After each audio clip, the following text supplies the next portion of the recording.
Hello, I'm Roy Blankenship, former senior counseling pastor at the First Baptist Church in Woodstock, Georgia.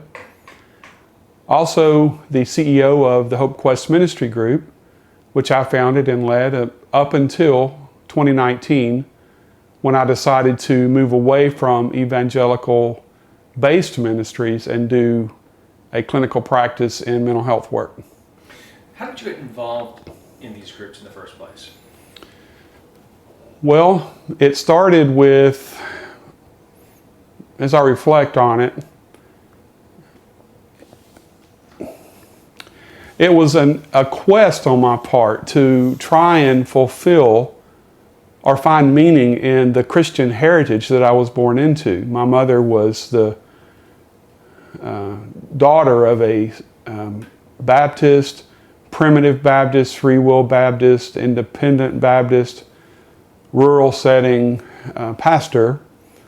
And so I came into the world belonging to religious community.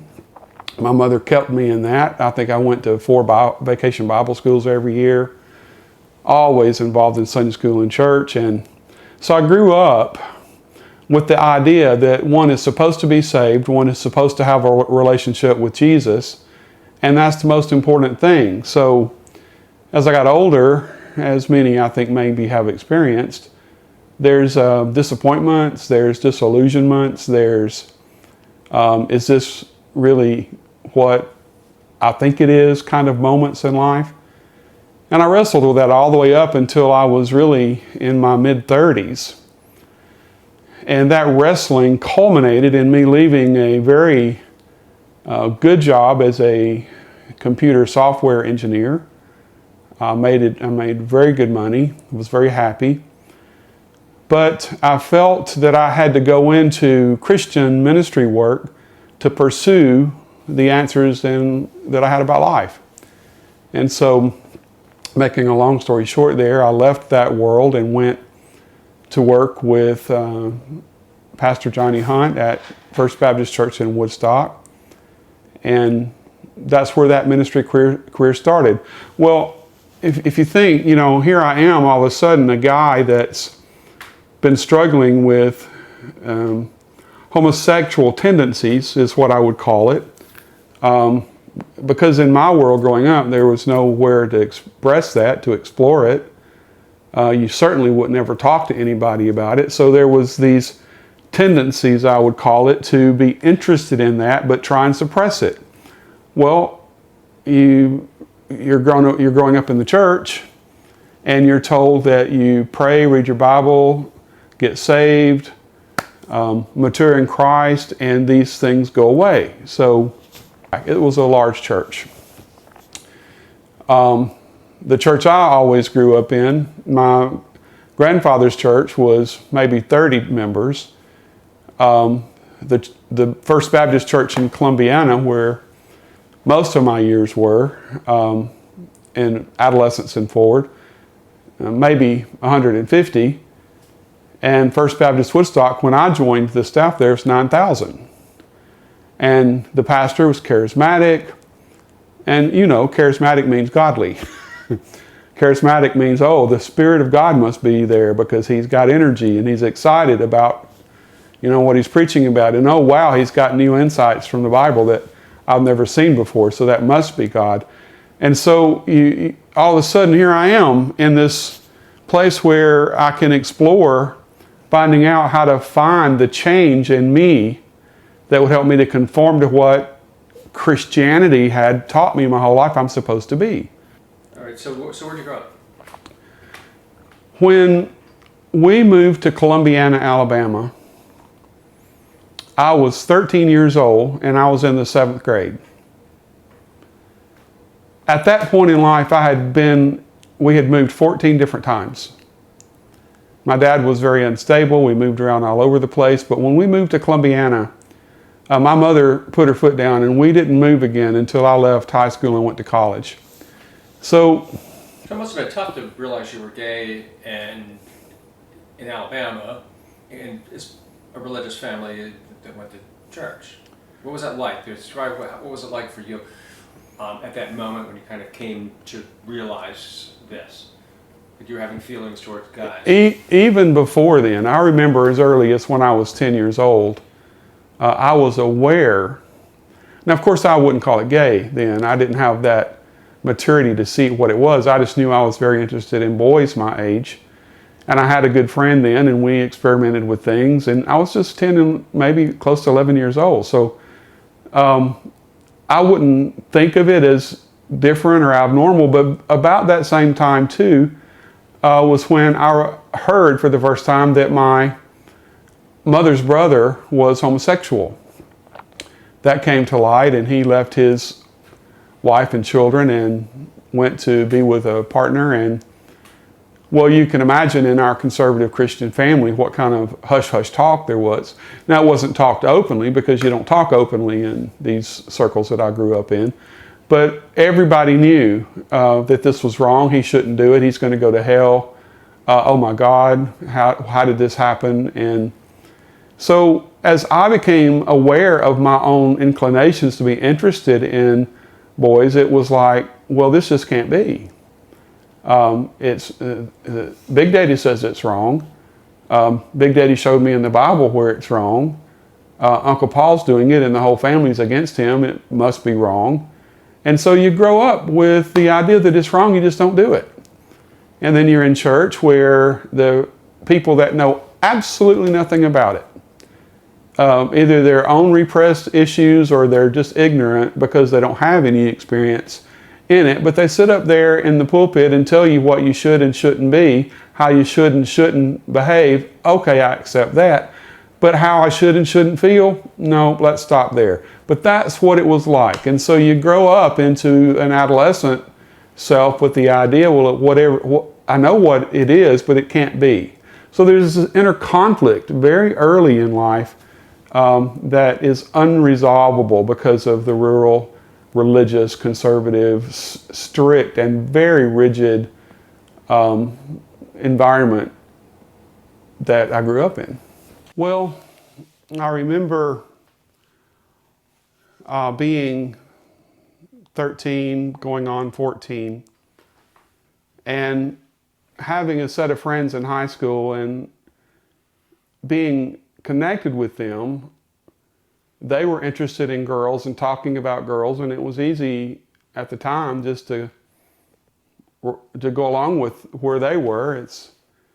At the time, none of them knew I was more interested in them than I was the girls, but nonetheless, you couldn't do that. So we talked about girls, and I acted interested in girls, and I was curious about girls. I mean, you know, just because you're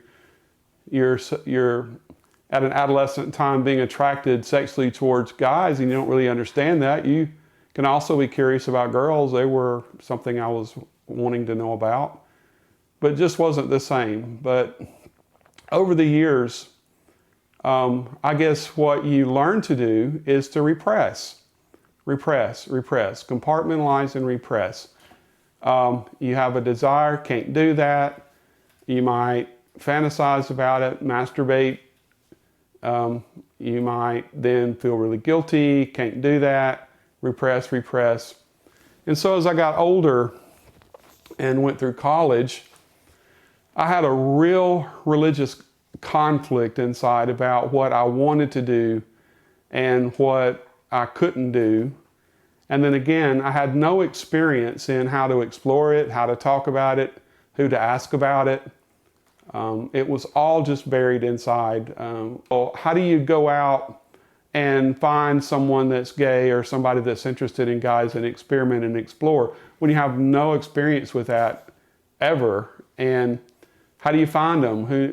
How do you know where they are? And how do you go about it? And there's no experience with that. And at the time in the mid-70s, again, in the rural South, you didn't talk about such things. Even in college, it wasn't something that you would, I don't even know today, thinking about it, how I would have gone about finding someone else that was gay that I might could have even talked to or maybe dated. At the time, that wasn't even a thought that was a possibility. I remember as I got older or went on through college, I would go out and look for maybe a gay bar. And of course, I don't know where one is. and I'd find out later that there was one to the left, but I went to the right. And I'd have these mindsets, well, I guess there was an angel sitting on the hood of my car directing me and saved me from that experience, because if I had done that, it would have violated all of my moral convictions. And so there again is that conflict, and I would go home and repress it. I remember laying on the floor at the apartment and watching things like the PTO Club and some of the nonsense shows. I can look back on them and say, where, you know, they would be talking about deliverance and the Spirit of God healing, and, you know, God, please take this away from me. God, please help me, heal me. What else can I do? I don't know what else to do. And just laying on the floor in agony over these kinds of conflicts.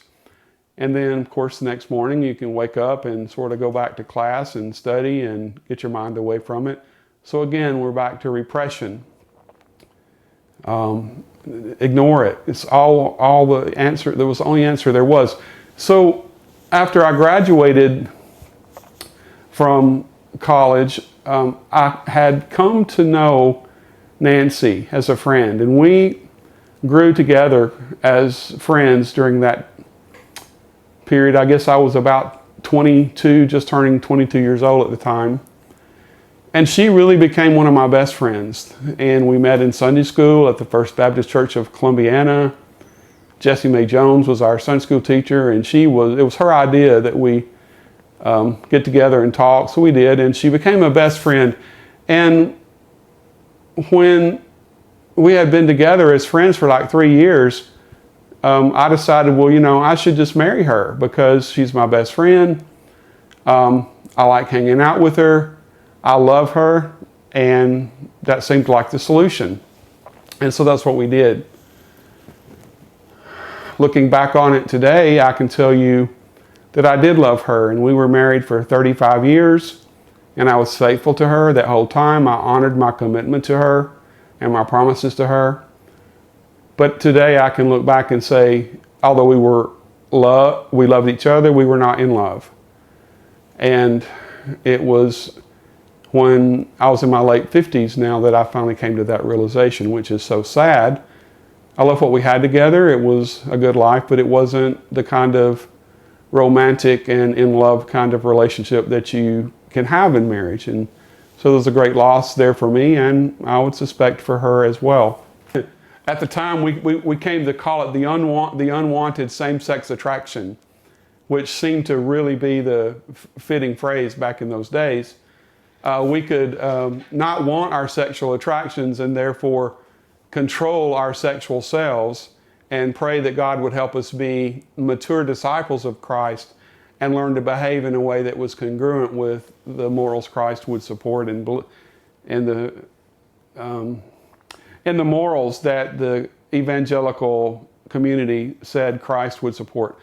So I came back home and very quickly found out how to become an Exodus member ministry, and that's what we did.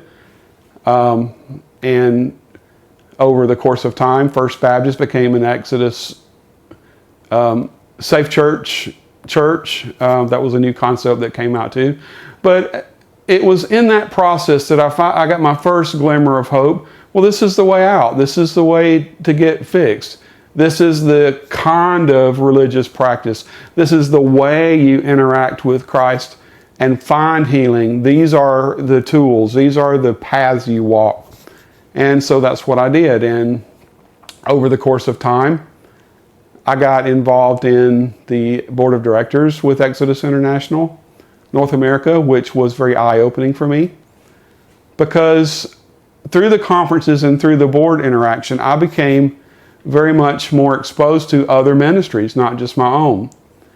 And my ministry was a quest for me. If I can help others find the solution, I'm really also helping me find the solution. Finally, we can get resolve and closure and find peace in our hearts about this conflict that's been there for years and years since I can remember. And so I read Elizabeth Moberly, and it wasn't long after her that Joe Nicolosi's work came out. The first book about reparative therapy was Healing the Male Homosexual, or something to that nature. And Of course, I got that book. Now, for the first time, my eyes were open. I'm like, oh my God, this guy has written this book. And I read myself on every page. It's like, okay, it's about a father relationship gone bad or non-existent. It's about not fitting in with peers or not having peers. Well, my whole childhood, I grew up, and every time I would make a friend, we would move and I'd lose a friend. And so there was no peer involvement in my life. So there was no peer acceptance of me and other male peer groups. And so all of a sudden I'm reading Nicolosi's work, and it's like, this is my life story. So obviously the engineering mind would say, if we can understand the trajectory by which an infant grows up and becomes this, then we know now the mechanics that need to happen in order to fix, change, repair, heal. And that's at the time what I thought. And I was very into that. I don't think I ever practiced reparative therapy in the sense that Nicolosi, his work evolved into. I just simply used it as a framework to understand maybe this is how we ended up with this unwanted same-sex attraction. And maybe then, therefore, we could understand how to fix it. And I would hear their story, and they would get comfortable telling me their story. And what I would all of a sudden begin to understand is there are some whose stories were just like mine. But on the other hand, there were other men I would meet, and their stories were very different. So right there, I began to see, wait a minute, Nicolosi's model or process of how we got to this place can't be definitive, because there are other men who struggle with same-sex issues just like me. However, they don't have a broken relationship with their father. They didn't have an emotionally unavailable father. And all of a sudden, the template, if you will, that we put over how we got into this problematic inner self, it didn't fit. I was exposed to, all of a sudden, other leaders in Exodus who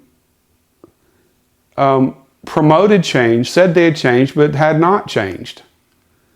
For example, maybe there's one that still enjoys looking at gay porn. And I'm like, wait a minute. I thought we were changed. I thought we were working towards change. Then I would discover that someone who had been promoted as a changed person got caught in a gay bar. And on. There's just these incongruencies or discrepancies that I began to discover. So it caused me to reflect on, are we really doing anything constructive with this effort of conversion? And the answer was no. I wrestled with that for a long time, and through the wrestling came to the place where I pulled away from Exodus and resigned from the board of directors, and sat in my office and just contemplated what do we do with this? Well, there were three options. Number one, you could be celibate. Mm-hmm. Number two, you could get to where you could marry a female, grow your attractions towards the female form. Let God help you become interested in females, and then just marry a female and express your sexuality through choice in that avenue. Or the third option, which I could not say then, was go be gay. Change your faith conviction. And so as my ministry progressed, that's what I did. That was the only options we had. And then I began to contemplate and think about this whole idea of being celibate. Celibate. Is that possible? Okay, with single people, I'd always said, in our church, under our theological framework, you would stay pure until you're married. You would save yourself until marriage for sex. Okay, well, for a single person, that might be hard, but at least there's hope. I'm going to get married. I'm going to find that person. I'm going to have a full life in sexual fulfillment. But for the people that were gay, it's like celibate. How long? Forever. Just forever. You can't get married. You can't have a sexual partner. No, you can't do that. You can choose to behave in a way that turns your sexuality off and just be content with Christ as your bride or husband, or however you needed to look at it. And that's what you're supposed to do. And I'm like, can that really work? Is it possible? And I began to realize I don't think it is. I struggled with telling people that was their solution. So if you remember, I mentioned that I had started this nonprofit that I led. Over there, I was the CEO. Over there in my office at the nonprofit, I could say, you know what, maybe if you're not able to be celibate, if you can, great. But if you can't, maybe you need to challenge your faith conviction. Maybe you need to go and look at a theological framework that would allow you to be attracted towards the same sex and be okay with it. Well, there again, now I start introducing more and more conflict into me, because all of a sudden, I'm doing the mixed orientation marriage thing. I've been doing it for 35 years. Is that really what I want? But it doesn't matter. It's what I did, and I'm going to honor that commitment. And I'm like, great turmoil about all of this going on. Well, in looking back on it, right about the time that I thought I might need to sit down and reevaluate what I do with that, my wife, Nancy, got sick unexpectedly with acute leukemia. And we found that out on February the 25th, and then on March the 31st, she died. But I guess the thing I would say is I came to this realization that I can't be celibate, I can't be alone, and I'm not going to marry another female, and so what do I do with that? And I made the decision then that I would have to just maybe end my life, because I can't be gay. Southern Baptists can't be gay. For the last 30, 40 years, my whole community, everybody I know, everybody that I have a relationship with is Southern Baptist, conservative, evangelical in their thinking processes. So I can't repress my sexual self any longer. I'm not sure that I even want to, but I can't live it either. So maybe I'll just say this is a good time to end the life. It's been a good ride. Nancy and I had a good life together. I'll just end it here. So that was my plan. I went to bed that night thinking tomorrow I'll wake up. I'll think about a way to accomplish that goal. I don't like pain, so I was going to just study out options to do it that wouldn't hurt. And it was that very next day that I met Michael unexpectedly. And it's like, I can't explain it. I would have never told you that love at first sight is a real thing, but that's what it was. I remember him walking down the steps from his apartment, and I'm standing there on the sidewalk, and I looked at him, and it's like something in me said, I've been looking for you my whole life, and there you are. And it was like an impartation into my soul that just awoke, and long story short, I've been with him ever since. 6 months later, Michael and I decided to be married. And it was at that time that I realized, well, in all my efforts to change, I'm 60 at the point, 60 years old. I've worked hard to change. I've done everything there is that anybody's ever heard of that you can do to try and change. I've helped others try to change. They didn't change. I haven't changed. We're not going to change. Therefore, I just have to be who I am. And now that Nancy's gone, I can do that. And I made the decision that I was going to marry Michael and just live as a gay man, and that'd have to be okay. Well, I had no idea what that entailed. I took a sabbatical from HopeQuest because I knew that it would affect the organization. People would attack it by attacking me, and so I wanted there to be a distance between me and that organization. A year later, January the 21st of 2019, I got on Facebook and announced that I was gay and I was going to marry Michael, and literally all hell broke loose that day. I don't think I had it within me to, I wouldn't have believed that the response I got from the Christian community is, I wouldn't have believed it possible. I wouldn't believe they would have acted that way. I would not have believed that we as Jesus followers and people who say we love Jesus could treat someone the way that I was treated by many people who call themselves Christ. But it was that way. I ended up having to block every one of them for the most part, and went from having a huge community of relationships to none. But I decided, well, if that's what it has to be, that's what it has to be. As I tried to talk to people, I realized all of a sudden they don't want to understand me. They want to change me. They don't want to understand, how did I go from the Roy they knew, because I had not disclosed the gay part of me to only those that I trust within the church, but the close ones to me knew.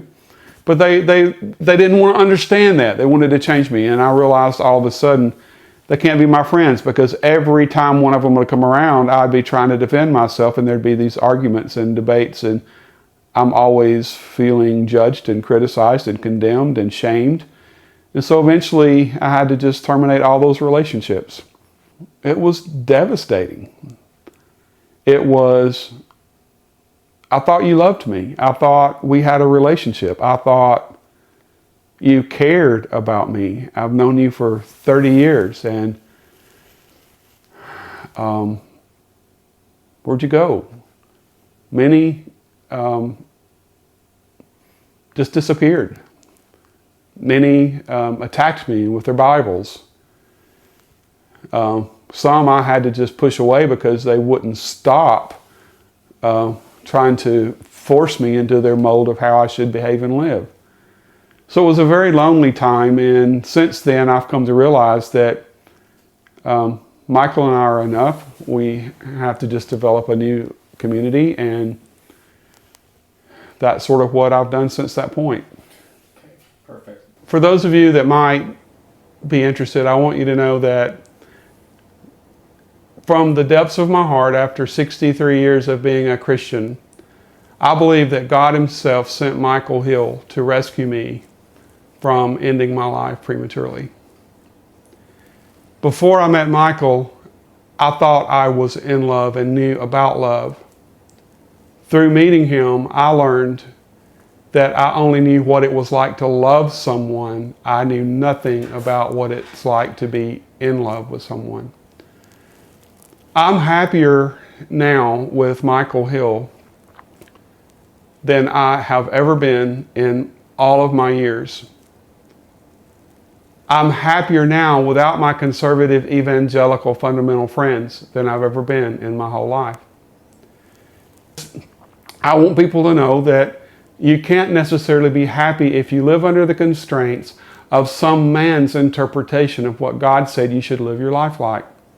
My granddaddy was that. I loved my granddaddy, my mother's father. He was the only man in my life that I had any opportunity to get any male influence from. I loved him to the day he dies. Till the day he died, I still love him, but I resent him today. And I want to tell you why. Wayne, can you see this picture? Zoom in. You see this picture? Let me zoom in. Yeah, I can see it now. That is what my grandfather took from me. That is what the church community that represents my grandfather's beliefs today took from me. And today, every day, I look at this picture and I think, I love Michael Hill. I love our life together. Sharing life with him is the most incredible experience I've ever known. And what would it have been like if my grandfather had allowed me to have the opportunity to experience that when I was 20, not when I was 60. I would say to anyone that was contemplating going to a conversion therapy, change-oriented type of program, freedom marches or anything of those sorts, freedom comes from accepting who you are in Christ. Your sexual orientation does not define who you are in Christ. The way you express and live your sexual behaviors do. You can be committed to your faith and be morally pure in a same-sex union. It's not something to be free from. I am more free living with Michael Hill than I've ever been in my whole life. I still love Jesus. I still am a man of God. I still highly regard the scriptures. I just choose to be free, and God has been a part of that journey with me, and I'm deeply convinced and convicted that God is the one that gave me the liberty and freedom to do it. So, after 30 years of trying to help people change, after 50 years of trying to change myself, I would say to you, you're not going to change your sexual orientation. Don't try. Express it, accept it, live it in a context that fits a love for God and a desire to honor God and be a person of God in your own way.